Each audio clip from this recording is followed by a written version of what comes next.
이 이야기는 실화를 바탕으로 제작되었습니다. 잠들지 못한 이야기, 연쇄살인마 강호순의 기록.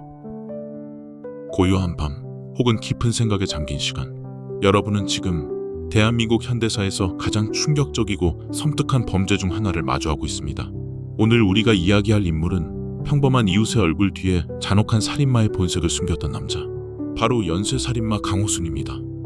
어떻게 그는 그토록 오랜 시간 동안 자신의 악행을 숨기고 수많은 희생자를 만들어낼 수 있었을까요? 그의 잔혹한 범죄와 추악한 진실 속으로 깊숙이 들어가 보겠습니다. 2009년 1월, 대한민국은 한 남자의 검거 소식에 충격과 경악을 금치 못했습니다. 그의 이름은 강호순. 겉으로 보기에 그는 지극히 평범한 사람이었습니다.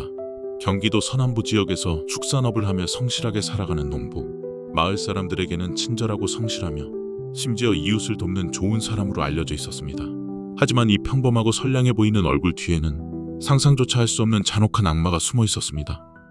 강호순은 1969년 충청남도 서천의 한 농촌에서 태어나 평범한 어린 시절을 보냈습니다. 성인이 된 후에는 여러 직업을 전전했습니다. 한때는 닭을 사육하는 양기업을 했고 이후에는 카센터에서 자동차 정비 기술을 배우기도 했습니다. 그의 손재주는 꽤 좋아서 자동차 정비 기술은 물론 용접이나 전기 기술 등 다양한 분야에 능통했다고 합니다. 이러한 기술은 훗날 그의 범행 수법을 더욱 치밀하게 만드는 데 이용되기도 했습니다. 겉으로는 성실하게 일하며 재산을 모으는 듯 보였습니다. 실제로 그는 축사를 운영하며 나름의 사업을 꾸려나갔고 마을 행사에도 적극적으로 참여하며 주민들과 어울렸습니다. 깔끔한 외모와 능숙한 말솜씨 덕분에 주변 사람들에게는 호감을 주는 인상이었습니다. 특히 여성들에게는 친절하고 자상한 모습으로 비춰지기도 했습니다. 그는 여러 차례 결혼을 반복했는데 그의 결혼 생활은 늘 불운한 사고와 재산 증식의 기회가 겹쳐 있었습니다. 그의 첫 번째 아내는 1992년 교통사고로 사망했고 강호순은 이때 처음으로 거액의 보험금을 수령했습니다. 이 죽음은 당시에는 단순 사고로 처리되었지만 훗날 그의 범행이 드러나면서 의심스러운 정황으로 재조명되었습니다. 2000년에는 자신이 운영하던 축사 건물에 불을 질러 보험금을 타내려 시도하는 등 그는 이미 이때부터 돈을 노린 방화와 보험 사기에 거리낌이 없다는 것을 보여주었습니다. 그리고 2005년 10월 경기도 안산에서 발생한 화재 사건은 그의 범죄 인생에서 결정적인 전환점이 됩니다. 이 사건은 단순한 화재로 위장되었지만 사실은 그의 네 번째 아내와 장모를 살해한 뒤 불을 지른 방화 살인이었습니다.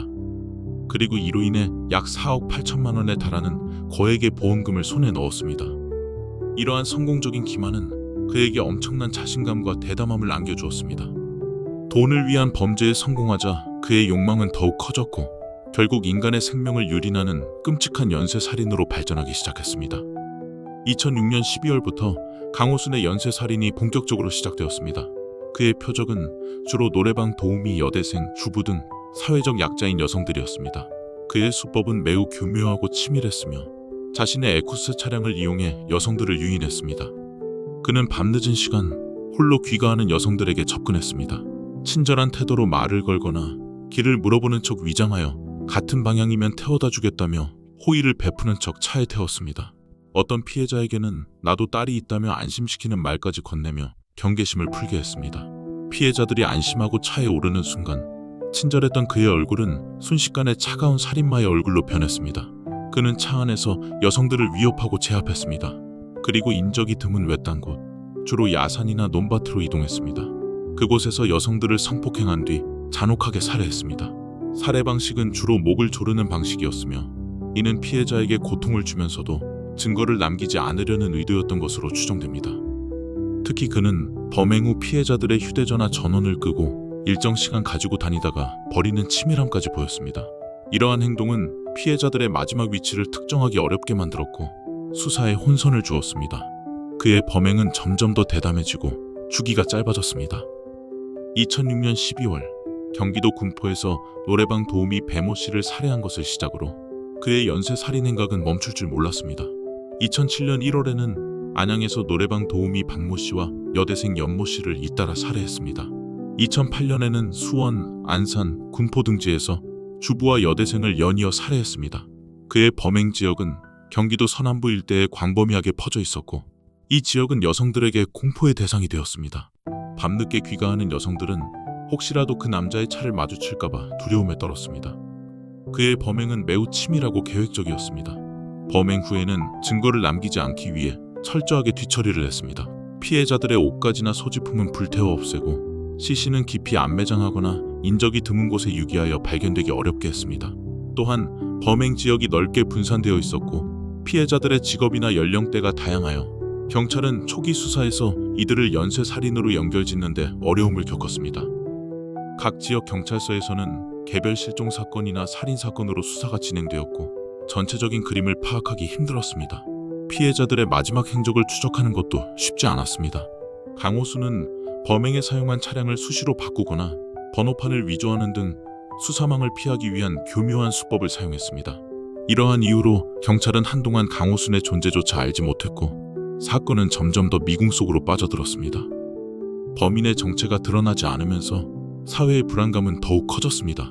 언론에서는 연일 연쇄 실종 사건을 보도했고 시민들은 보이지 않는 그림자에 대한 공포에 시달렸습니다.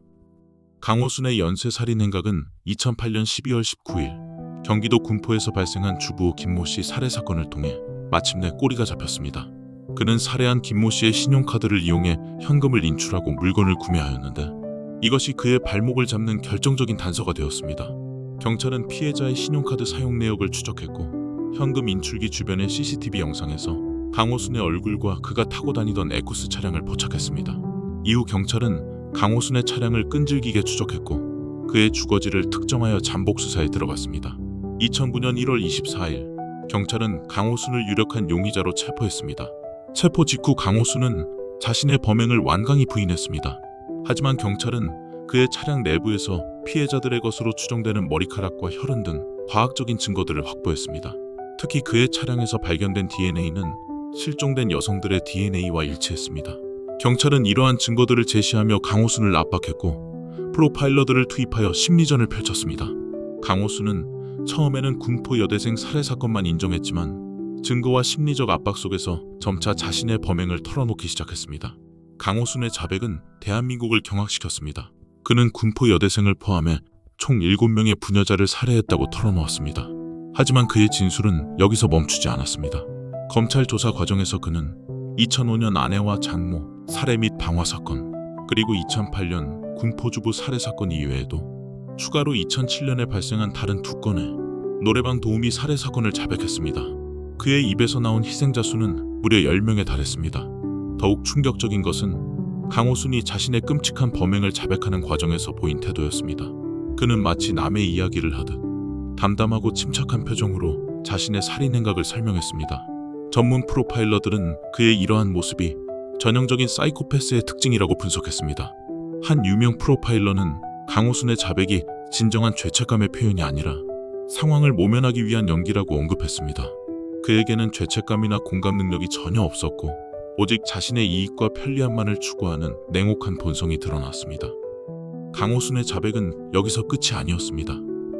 그는 검찰 조사 중 2006년 강원도 정선에서 또 다른 여성 피해자를 살해했음을 추가로 자백했습니다.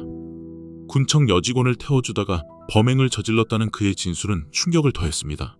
또한 그의 축사에서 발견된 피 묻은 곡괭이에서 여성 2명의 DNA가 발견되었으나 현재 알려진 피해자 10명과는 일치하지 않는 것으로 확인되어 추가 피해자가 존재할 가능성을 시사했습니다.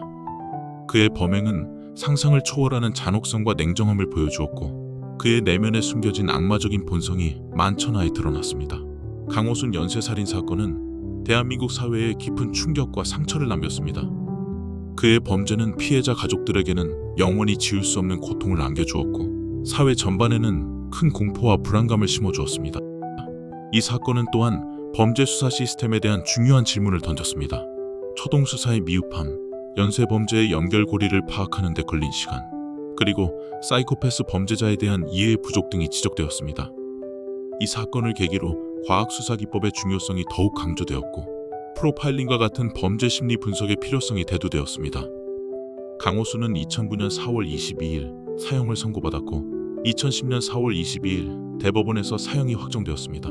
그는 현재도 수감되어 있지만 그의 범죄가 남긴 상처와 의문은 여전히 남아 있습니다. 강호순이라는 이름은 평범함 뒤에 숨겨진 악마의 얼굴, 그리고 인간 본성의 가장 어두운 면을 상징하는 이름으로 기억될 것입니다. 이 사건은 우리에게 묻습니다. 우리는 과연 우리 주변에 평범해 보이는 얼굴 뒤에 숨겨진 어둠을 얼마나 인지하고 있을까? 그리고 이러한 비극이 다시는 발생하지 않도록 사회는 무엇을 해야 하는가? 오늘 잠들지 못한 이야기는 여기까지입니다. 다음 시간에는 또 다른 흥미로운 역사 속 인물이나 사건으로 찾아뵙겠습니다. 편안한 밤 되세요.